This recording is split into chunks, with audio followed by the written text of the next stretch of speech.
Bonjour tout le monde. Good afternoon, everyone. Thank you for that kind introduction, Catherine, and all your leadership as our climate change ambassador. But most importantly, thank you for being such a great representative for Canada on the world stage.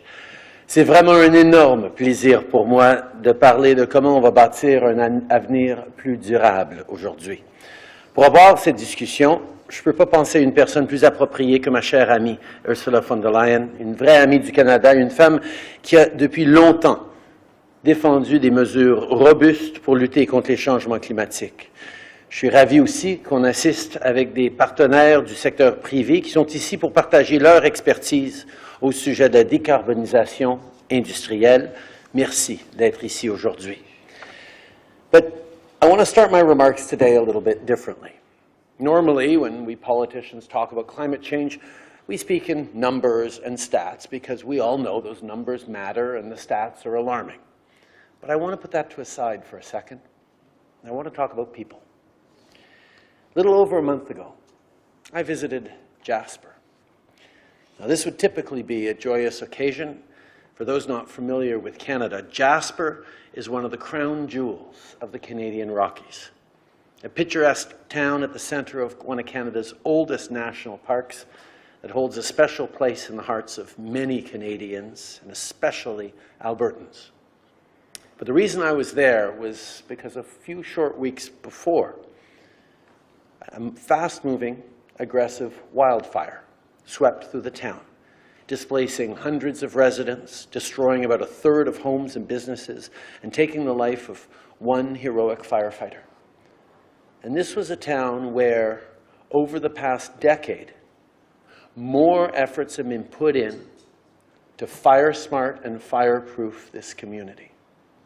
The forests were managed, the buildings were protected, scrub was taken away, and yet the intensity of this fire was unstoppable. The unfortunate reality is that tragedies like this one are becoming far more frequent and far more severe because of climate change. So to the people of Jasper, the people of Lytton, British Columbia, the people of Port-au-Basque in Atlantic Canada, the tens of millions of people across the globe, climate change is not an abstraction. It's not some numbers on a spreadsheet. It is real, it is costly, and it can be deadly.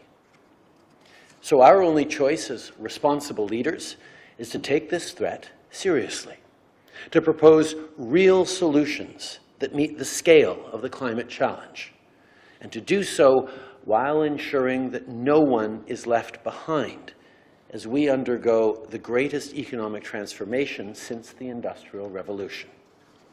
Since 2015, that's what our government has been squarely focused on, particularly when it comes to industry, which accounts for almost half of Canada's greenhouse gas emissions. We've invested $160 billion in an industrial strategy centered on clean growth, a strategy which supports Canadian industry to reduce their emissions, all the while building a strong economy with great jobs fit for the 21st century.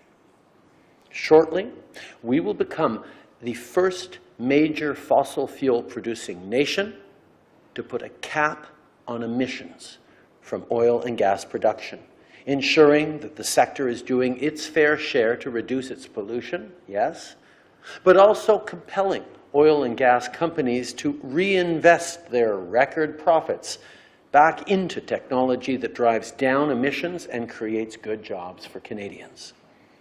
And we introduced a national price on pollution, which on the consumer side fights climate change while putting more money back in the pockets of 8 out of 10 Canadians, because we can't fight climate change while asking the middle class and people working hard to join it to do more than their fair share.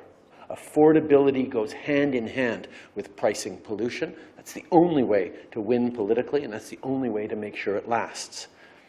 And on the industrial side, price on pollution incentivizes businesses like our friends from VARM and Heidelberg to invest in clean technology solutions that produce new middle-class jobs.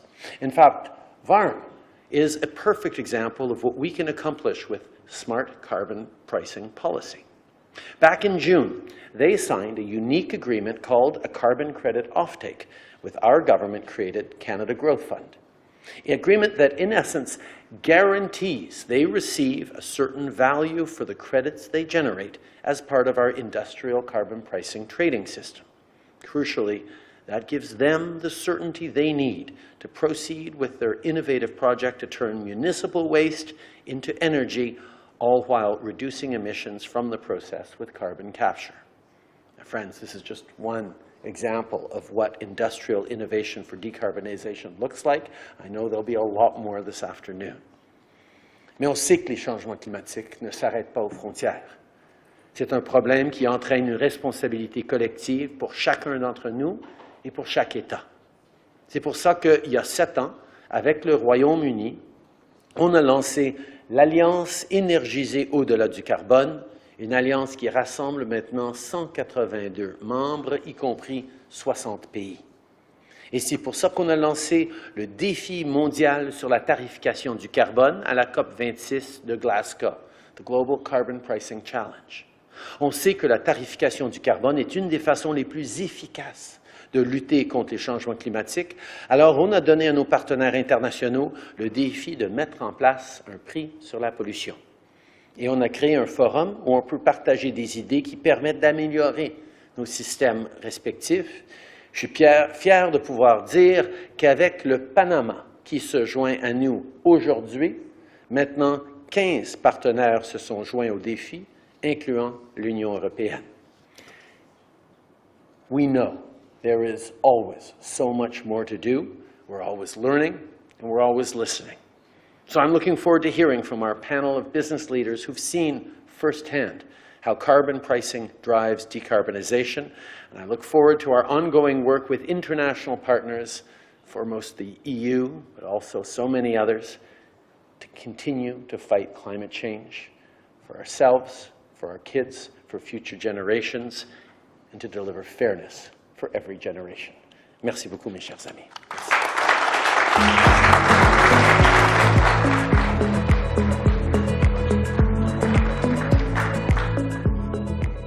Thank you very much, Prime Minister, for your very positive message.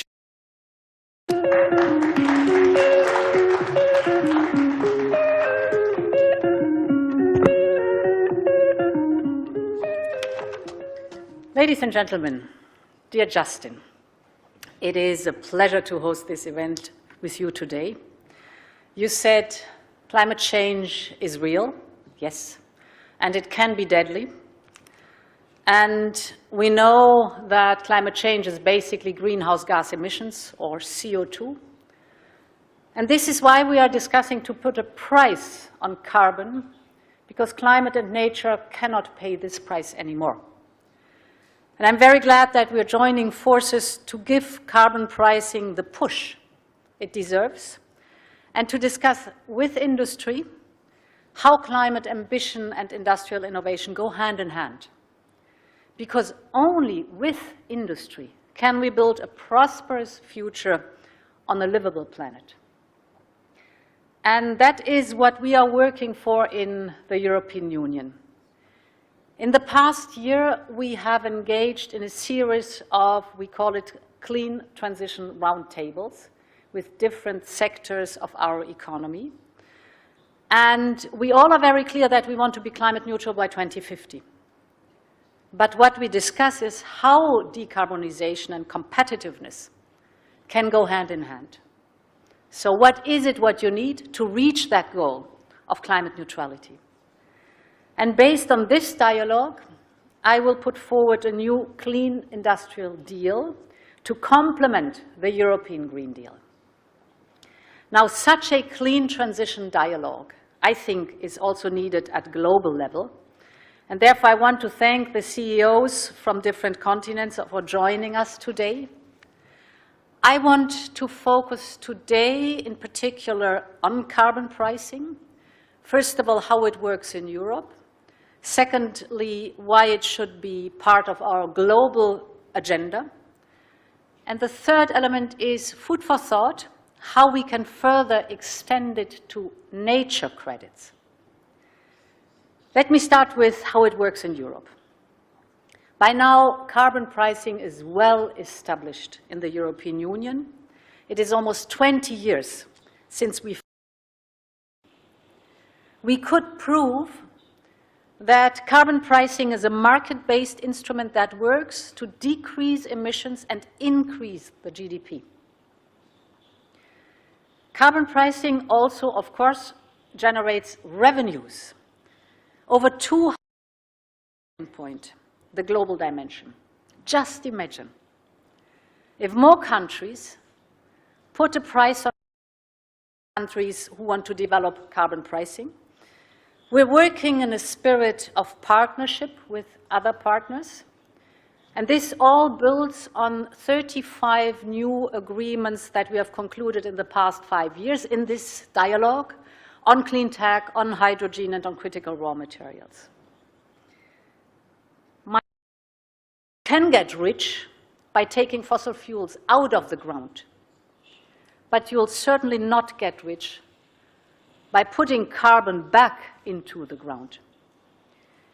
You can make good money by raising a forest to the ground, but not by planting a new one and letting it grow old.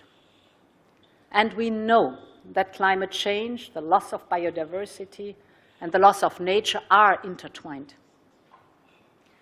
So we should reward those actors who provide ecosystem services and create a market for restoring our planet with the right standards and an active engagement of our companies. I'm deeply convinced it can work. And whether you call it carbon credits or nature credits, it is time to put a price on pollution. It is time to put a premium on clean innovation and nature restoration and scale up this rising market.